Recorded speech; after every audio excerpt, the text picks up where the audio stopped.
қызылорда облысы шиелі ауданында қазіргі таңда мен мынау жаңағы екінші топтағы мүмкіндігі шектеулі адаммын. Жаңағы айтайын дегенім, мынау Қызылорда облыстық ішкі істер департамент басшысының назарына мынау шиелі ауданына қазіргі таңда неше әкім келіп, неше депутаттар келді, ант береді. Біз жаңағы халықтың жағдайын жақсартамыз, халыққа көмек береміз, қиналған кісілерге көмек береміз деп жаңағы қол жәрдем болып, алтын көпір болып көмек береміз деп, мынау халық пен биліктің ортасында жаңағы қандай мұқтаждар бар, инвалидтер бар, қиналған кісілер бар, көмек береміз деп антын беріп, уәдесін береді, алайда орындамай отыр. Қазіргі таңда мен мынау ішкі істер департаментіне 5 сәуір күні мынау Құда қаласа айлығымды алсам, мынау Қызылорда облыстық мынау ішкі істер департаментіне хат жолдағалы отырмын Қазпошта арқылы. Қазіргі таңда мынау шиелі аудандық халыққа қызмет көрсету мекемесінің базасы істемей, Нұржан деген басшысы қызметін дұрыс атқармай, өтініш арқылы бірнеше арызымды өткізе алмауыма байланысты мен жаңағы Қызылорда облыстық жаңағы ішкі істер департаментіне жаңағы жазбаша түрде заказ хат арқылы жаңағы хат өткізуге мәжбүр болып отырмын. Өйткені себебі мынау әкімдер, депутаттар өз уәделерін орындамайды. Мынау өз уәделерін орындамай отыр. Сосын мынау 1 сентябрь күні 2023 жыл, қателеспесем, сол кезде мынау елбасы президентіміз мынау халыққа жолдау айтқан болатын. Инвалидтердің жағдайын жасаңыздар, рухани демеңіздер, қандай қиындықтары бар, соны шешіп беруге тырысыңыздар, осындай көмек жасаңыздар, қол жәрдем жасаңыздар деген мынау жаңағы жолдауы болатын президенттің. Енді айтайын дегенім, қазіргі таңда мен мынау 58 жылғы ескі үйде отырмын. Бірдеңе айтсаң өзіңді кінәлайды, бір-біріне сілтейді. Азаннан кешке дейін жаңағы ана жаққа барсай, мына жаққа барсай деп, мынау жаңағы кабинеттерінде отырып шай ішеді, жаңағы бір-біріне сілтейді. Осындай жаңағы әптен қылықтармен шаршатып отыр қазіргі таңда. Мынау жаңағы құрылыс бөлімінің басшысы Дана Аман деген кісі зейнеткерлікке шығыпты кеше марттың 22-сі күні. Мынау кеше праздник болған кезде мынау ораза айтты. Енді айтайын дегенім, бір өтінішім бар, айтайын деген. Мынау жаңағы ішкі істер департаментінің басшысына мынау жаңағы әрине сіздің қызметіңізге қарамайды, енді ол қарамаса да мен мынау бір мәселеге байланысты айтып отырмын. Бұл кісілер енді айлық алады, отпуск алады, бүкіл жаңағы бізден де, мен енді мысалы қоғамдық жұмыспен 85 мың теңге айлық алсам, бұл кісілер өлгенде 700-800 мыңдай айлық алады, аванс барлық көмегін алып отыр. Мына мемлекеттік қызметшілер, депутаттар, әкімдерді айтып отырмын, соның ішіне шенеуліктерді. Енді айтайын дегенім, маған отпуск де жүрмейді, кодекс бойынша, еңбек кодексі бойынша аванс жүрмейді, ештеңе де жүрмейді, тек 85 мың айлық аламыз. Қоғамдық жұмыс атқарамын Шиелі ауданында, мынау Қазпошта мекемесінде. Енді айтайын дегенім, газет таратушы болып жұмыс істеп жүрмін, 7 жыл болды қазір таңда. Енді айтайын дегенім, мынау бір үйді жаңа алмады деп отыр. Ол үйді алу үшін ол кезде 20 жыл кредитім болған болатын. Сондықтан сол кедергілерге байланысты банктік ала алмадым. Енді айтайын дегенім, мынау жаңағы материалдай көмек беріңіздер. Мынау индустриальный аудан ғой, заводта бар, барлығы бар деп, жаңағындай кірпіш керек, мынау шипір керек деп, материал керек деп мен айтқаныма қазір неше жылдың жүзі болды.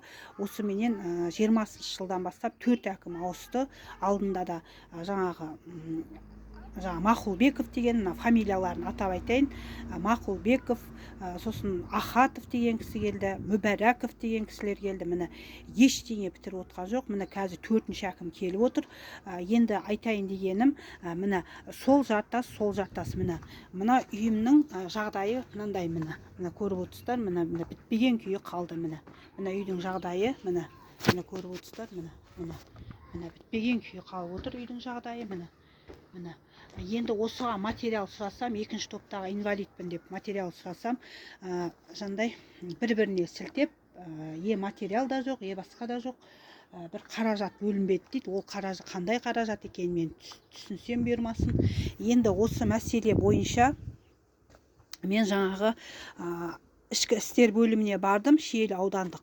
Өтінішпен бересіз деп отыр, ол өтініші істемейді. Өткенде финполицияға өтініш жазған кезде ақпарақ болып келген жауабы. Техникалық кедергілер ғой деп өстіп жылы жаба салды. Одан кейін барып едім, өтінішімді Нұржан деген соның бастығы қабылдамай жіберді, Шиелі аудандық. Енді айтайын дегенім, мынау жаңа Қазақстан боламыз, жаңа адамдар келеді, жаңа өмір болады деп біз үміттенбек, алайда ол үмітіміз су сепкендей басылды. Қазіргі таңда мынау Аманат партиясы болсын, сосын жаңағы маслихат болсын, пенсияға шыққан пенсионерлер кісі келіп отырып алған, мынау жастарға орын беруді білмейді, жұмыс істемейді, әйтеуір кіріп шығып жаңағы бітіріп жатқан ештеңелері жоқ.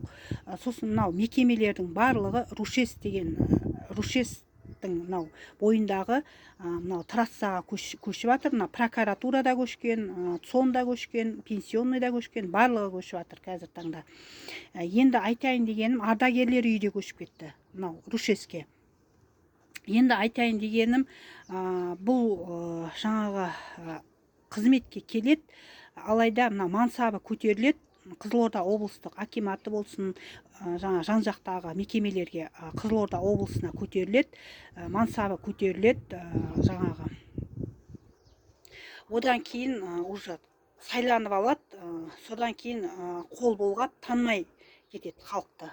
Әсіресе мынау инвалид бірінші, екінші топтағы кісілер, мынау қиналып жүрген кісілер, АСП-ға іліге алмай жүрген кісілер, не өгіз өліп, не арбасынып, мынау қиналып жүрген кісілерге өте қиын болып отыр қазіргі таңда.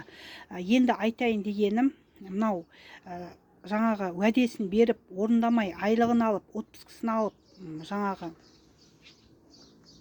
қиналып жүрген кісілерді жаңа мізе тұтпай, қолын сілкіп, анаған баршы, мынаған баршы деп жаңағы осындай жұмысын бітіріп бермеген кісілерде енді ол да жаңағы айлық алып жұмыс істемеуге соғып отқан жоқ па ол, мысалы. Ол да бір жаңағы жауапкершіліксіз, өз тірлігіне ызағатсыздық, жаңа өзінің тірлігіне жауапсыздық танытып отқан жоқ па ол кісілер? Не үшін енді айлық алып отыр олар? Мысалы, мына үйімнің жағдайы мынандай, неше рет алдына бардық, тек бумажным, тек видео бітіреді, былайша мынау жаңа компьютерға басады, бірақ практика жүзінде ештеңе, мынау іс жүзінде ештеңе бітіп жатқан жоқ. Енді осы мәселе бойынша мынау жаңағы Баймұратова Жібек, сосын мынау жаңағы Тұрабаев Мұрат, сосын мынау жаңа Мүбәрәков деген кісілер, Мақұлбеков деген кісілер, Ахатов, міне Есмақанов деген кісілер, міне осы кісілер, мысалы Есмақанов деген кісі жоғарыда депутат болып отыр қазір Аманат партиясында. Мынау кезінде Шиелі ауданында әкім орынбасары болған. Сосын мынау жаңағы Мүбәрәков деген кісі де қазір қалаға қызмет жоғарылап отыр. Материал берем деп алдап кеткен. Енді мен айтайын дегенім, сонда біз бұл кісілерге мына жерде отырған нан жемес ақымақпыз ба, алдап кете беретін адами тұрғыда деген, мынау ұлттық тесттен өтеді, адами тұрғыда деген жаңағы тесттен ол кісілер қалай өтіп жүр, мен түсінбедім. Осы мәселені заң аясында мынау тексеріп, мынау Қызылорда облыстық ішкі істер департаментінің басшысының назарына ұсынамын. Осы мәселені тексеріп, Қызылорда облыстық прокуратурасының назарына ұсынамын, прокурордың. Осы мәселені тексеріп, екінші топтағы инвалидке көмек беруді сұраймын. Мына 58 жылғы соғылған үйде отырмын. 4 әкім қазір материал берем деп алдап кетіп отыр. Мынау ауызша алдап кетіп отыр. Мынау жаңағы мен айтқан жоқпын, мен мұндаймын деп жаңа тайқып шығады, болмаса қызмет жоғарылап кетеді. Енді айтайын дегенім, мынау жаңағы мынау ескі районына бұзылады деп қаражаты бөліну керек деп отыр. Ол не қаражат екенін мен білмеймін, бірақ сенім жойылды, үміт жоқ. Сол себепті сіздерге заказной хат жолдағалы отырмын ішкі істер департаментіне және прокуратурасына. Өткен себебі келеді, қызметін жоғарылатады, бір-біріне сілтейді, келеді, қызметін жоғарылатады, бір-біріне сілтейді, пенсияға шығып кетеді. Бізді шаршатып отыр әбден. Осы мәселе бойынша зерделеу жұмысын жүргізіп, мынау жаңағы ерікті ретінде, ерікті ретінде қанша тиын беріп жатыр, мынау продукты беріп жатыр, біз білмейміз. Алайда бір кездері мен ровд-ға өтініш жазып, мынау жаңағы ковидтің кезінде бір көмек ақша берілген.